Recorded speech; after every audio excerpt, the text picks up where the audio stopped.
everybody. Welcome back to the Struct Club pod. We're here with Bryan Barajas, aka DJ BryanC2. He's been a member for a long time at Struct Club, and we had the amazing opportunity to meet in Miami in person at the World Spinning Experience in 2023. I'm so excited to welcome you, Bryan, to the show. Thank you so much for having me, Amira. I'm super excited to be here as well. So I know we got to meet in Yes, person, but go ahead and introduce yourself to fellow members at the club. sure. So my name is Bryan. Obviously a DJ now, DJ BryanC2. My friends call me BryanCito in Spanish, which is like little Brian. And so that's just kind of like a phonetic way to make it part of my DJ identity and just it's all about being a kid at heart and having fun.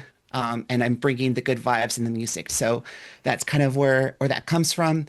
But yeah, I've been teaching cycling, indoor cycling for 4 years now. I can't believe it's been that long. And I'm a music fan at my core, obviously. That's which is why I became a DJ. And that's how it connects me to group fitness and what really brought me to, spinning. And I'm definitely enjoying the journey. And now that I'm a DJ, looking forward to what's next. I love that. So, were you in athletics or in fitness all your life?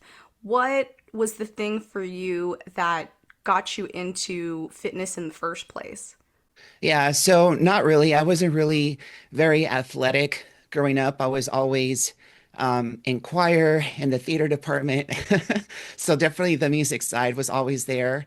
But around 2016, when I turned 30, there was a local CrossFit gym that was literally like a couple blocks. Like I could literally walk there if I wanted to. And I was like, you know what? I'm turning 30. I need to focus on my health. And so I started taking CrossFit classes. And then, of course, the pandemic came in 2020. So we all were forced to take a break there, which was really tough. But obviously, we were lucky, when things started to open up again. I went back and tried to get back into my routine. Unfortunately, I did lose some of the conditioning. Obviously, when you don't work out for 6 months, that's bound to happen. But unfortunately, I did end up getting a knee injury. I tore my meniscus, had to go to physical therapy. And one of the things that they recommended was to focus on low impact exercises like indoor cycling. And luckily, I was on my employer's insurance program and I had access to LA Fitness and they offered, cycling classes there. So I started taking some there. And after about 6 months, one of the instructors was like, "Hey, you're here all the time. Why don't you get paid for it?" And so she referred me to the group fitness director and I did like a very short, it's kind of like a cringy video at this point, like if I went back inside, because it was really like I had no training. I was just a student, a participant, and I was just trying to get in as an instructor. So I emailed it to the director. They hired me on the spot and they needed someone to do a class on Saturdays at a gym that was very close to me. So I started there and it was a very basic setup. Probably why they didn't have anyone was because there was no like Bluetooth or even auxiliary cord. Like you had to bring CDs. So for the Oh first my year God. and a half, I know, right? For the first year and a half, I What year had was to, this? this was 2022. Yeah, believe it or not. Um, and like that first year, I had to, buy my music on iTunes and burn my CDs. I felt like I was in 2020 and 2000, right? Yeah, way back. Yeah, Way back. That's some throwback stuff there. for sure. Yeah, I was burning the CDs. Luckily, iTunes can still do that. But I obviously don't do that anymore. All of the gyms where I teach now, they have at least an auxiliary cord, and I have this little device that it's called an AirFly Pro. So you can connect it to an aux cable, and you can use it as a Bluetooth. So like you don't have to have your phone connected, on the cord. So. Thank goodness. So now, in addition to teaching, you got this DJ setup. You've been doing music your whole life. Mhm.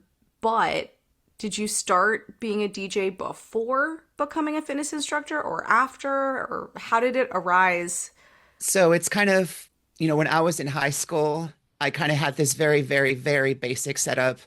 Like the cheapest speakers you could get at Guitar Center, that my dad got me.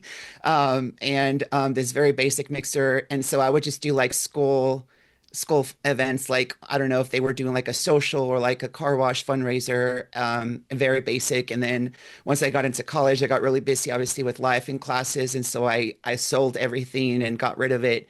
Um, I've always had music in my life. I've always been making playlists. Um, Back when iPods were still a thing, my friends would come to me, because I would always know, what were the latest hits, what were the latest music releases, and they would come to my computer and just download all my music from my iTunes. So yeah, I was a Spotify for my friends before there were Spotify, basically. I wanted to ask, so clearly with your logo, with all of the different music that you're selecting and using and that you've been curating for a long time, how would you characterize, or how would the people who come to class with you or come to a set with you characterize the DJ Bryan C2 style? I would say, like, for me, it's all about, just being a kid at heart, and just like there's obviously like a bit of nostalgia. Like, I'm gonna introduce you to some of the songs that you love from the past, I'm really big into 80s and 90s, 2000s. Those are like three of my favorite eras. Love So you're that. definitely gonna hear some of that. And I also have a Latin background, so you're always gonna hear some Latin music as well. Yeah, just a little bit of everything. And again, bringing that throwback and nostalgia aspect to the class and the playlist. And one of the things that we've noticed, not to be all stalker, but I think a lot of people will know in the Struck Club that we do follow and check out what everybody's doing on social media. We love to Yeah. see the themes that you're posting about.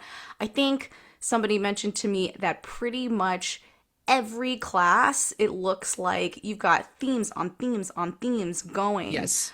So yeah, tell us a little bit more about some of the stuff you've got on the roster lately. What's been popular? What have people loved? For me, I can't really put a playlist together unless there is a theme. So, um, I'm always trying to, especially now that I'm a DJ, be very intentional about always listening to music. And so, like, for a while, like, I had stopped listening to the radio, but I was like, no, I need to listen to the radio because I need to know what's happening, what people are listening to, and what are the latest tracks. Um, so I just try to listen to music again, whether it's on the radio, whether it's just having my iPod on shuffle, whether it's, going to the algorithms on Spotify or SoundCloud. I love SoundCloud, by the way. You can find a lot of great stuff on there. That's not official, but that's really great, unique edits. Um, and so I'm always trying to find at least two tracks each week that, hey, this one really speaks to me. And you know it because you can be on the car and in the background, but then all of a sudden you're like, hey, wait a minute, this sounds really good. Like, I want this needs to be in one of my classes. So I would recommend, just find two songs like that each week that really speak to you. And then you can build from that. You're like, okay, like this one song, um, it has sing in the title, right? So maybe I can create a playlist with songs that have singing in the lyrics and or in the title. Um, and there's things that you can do now, like with AI, you can go to ChatGPT and can be, hey, can you give me a list of songs that say this lyric? And so now it's easier, even 4 years ago when I first started and I had to do everything just by memory or just like by doing a Google search. Like, now you have AI to help you automate some of those things as well. And you can even tell AI like, hey, I want this song, but I that has this lyric, but it also has to be in this BPM range, 100 to 9. Because a lot of songs, Amira, have like that 128, BPM. And so it's really tough for me to find songs that are like in the 80 to like 100 range sometimes. So AI has been really helpful for that as well. Gotcha. So is there kind of like, from either a DJ perspective or from a fitness instructor perspective, or both, kind of a flow, or I don't know if I would call it protocol or formula per se, of how you create a journey through tempo? Is that a thing? Kind of. So like the DJ aspect really has helped me because, one of the key skills as a DJ is you have to be able to count beats and music. And so like now that I've kind of worked on that skill, like I can really much just feel and hear when we need to go into that next section, like that big moment of the song. We're like, okay, we're going to take it out of the saddle and we're going to go add that gear and we're going to go hard. So that has been really helpful. But in terms of like structuring the class itself, my classes are usually like 50 minutes long. So I try to create 3 blocks of work. And create at least 2 active recovery songs in between each block of work. Of course, you have your 1 or 2 songs in the beginning that are kind of like warm up, so they're not that high energy yet. And then you have a couple of songs at the end that are like cool down, so they're like ballads or like very low tempo, down tempo songs. So that's kind of like the structure that you have in my classes that I try to follow. And sometimes, I'm a creative individual, so like you don't have to tie yourself down to a formula. Like if you're putting a playlist together and you're finding that, hey, you have a lot of songs that are, lower tempo, well, maybe you can do like a hit class profile to where you have a lot of like high intensity intervals, but then you give them some room to breathe and recover in between. And so you can have more active recovery in between each section of work.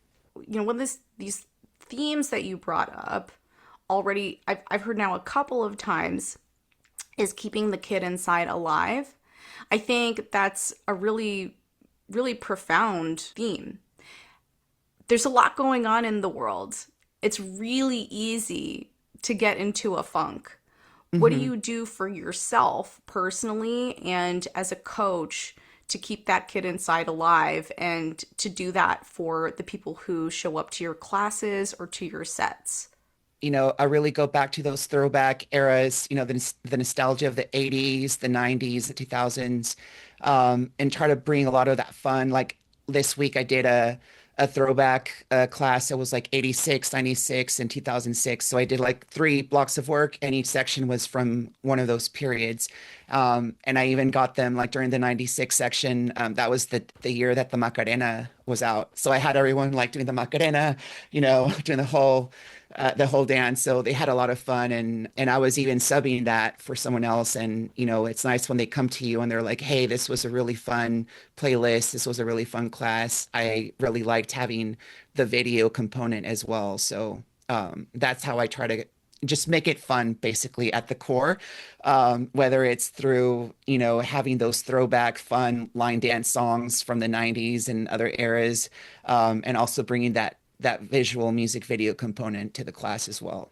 Right. So you had mentioned to me behind the scenes that your classes have a video and visual component to them as well, which I feel like still these days, most classes, at least 99% of classes that I've been to, and right now here I'm based in Los Angeles.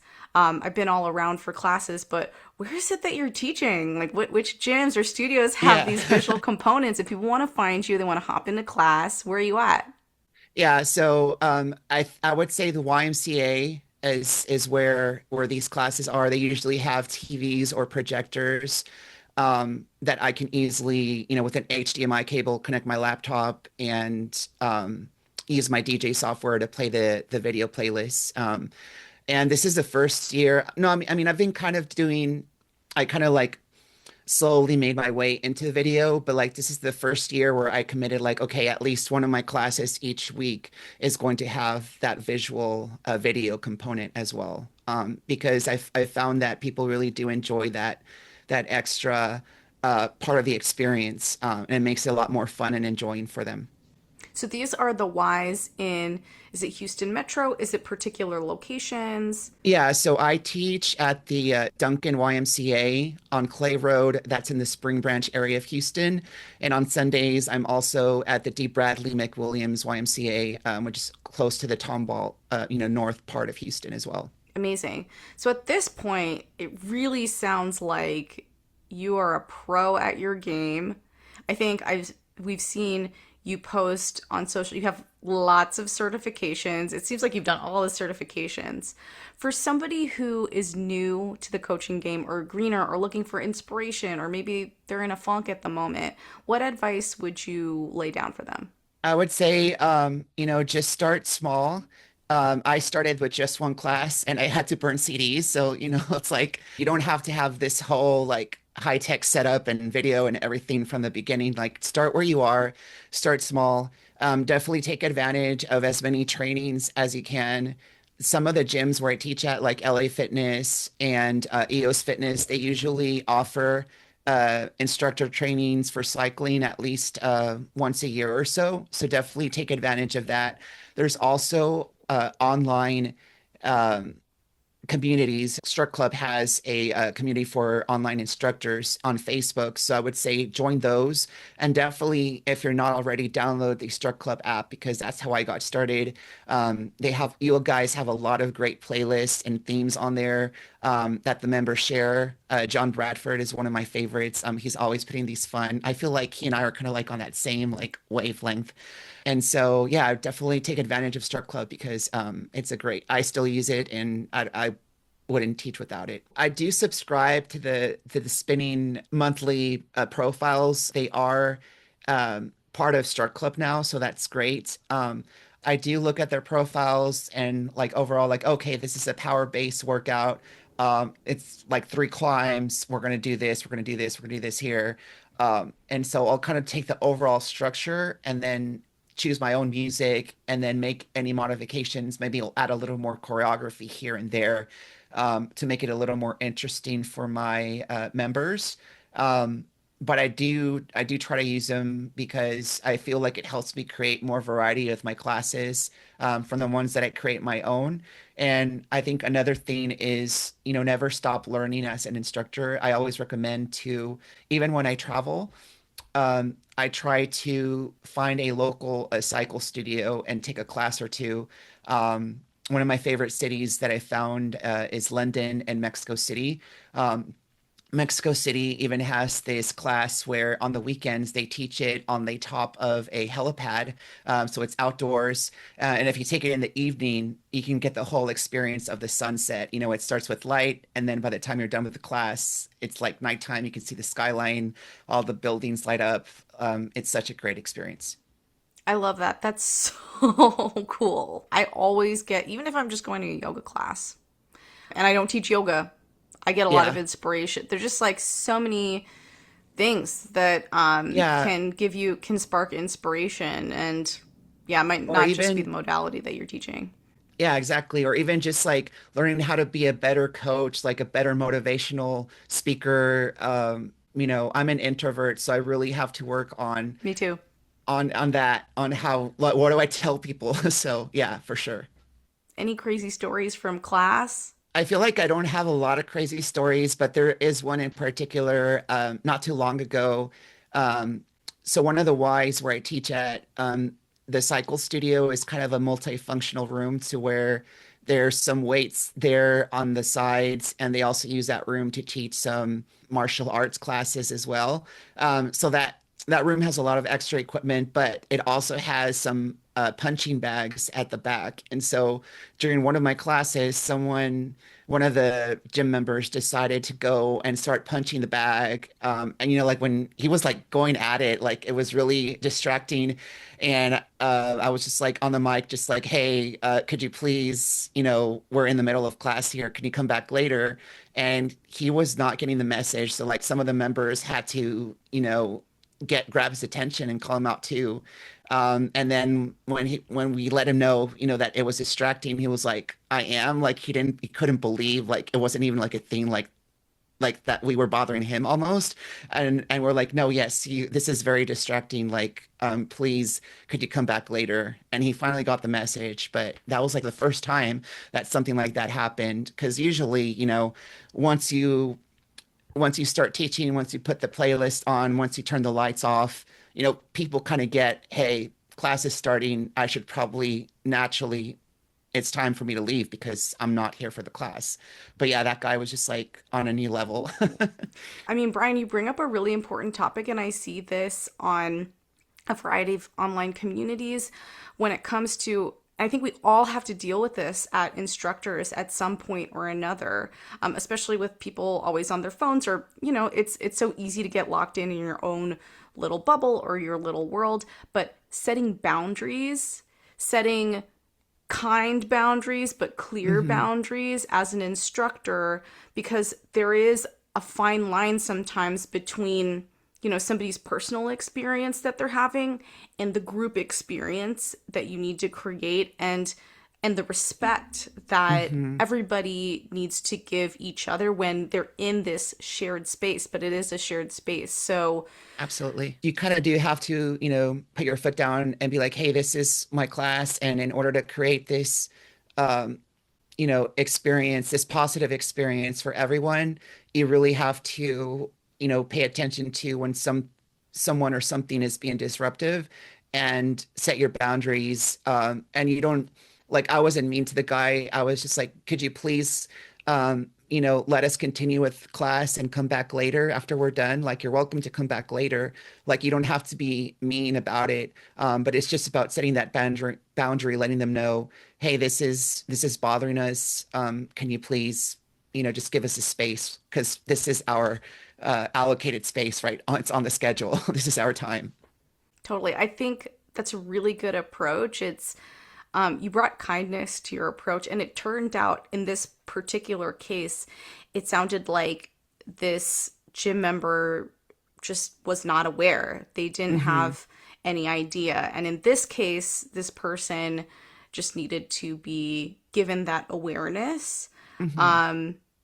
Yeah. So if anybody wants to reach out to you, your website. It's djbryanc2.com. And I'm on social media as well. I'm part of the Struct Club Facebook online community. So definitely, if you have any questions, especially about video, because I know not a lot of people do video, but definitely, happy to help, offer any recommendations there. My Instagram for my spin classes is BryanC2 Fit. So my DJ name with the word FIT at the end. Well, yeah, I'm super excited about this episode. Good luck with the podcast, and thanks for having me. Thank you, Bryan. Thanks for being on the show. And yeah, that's a wrap.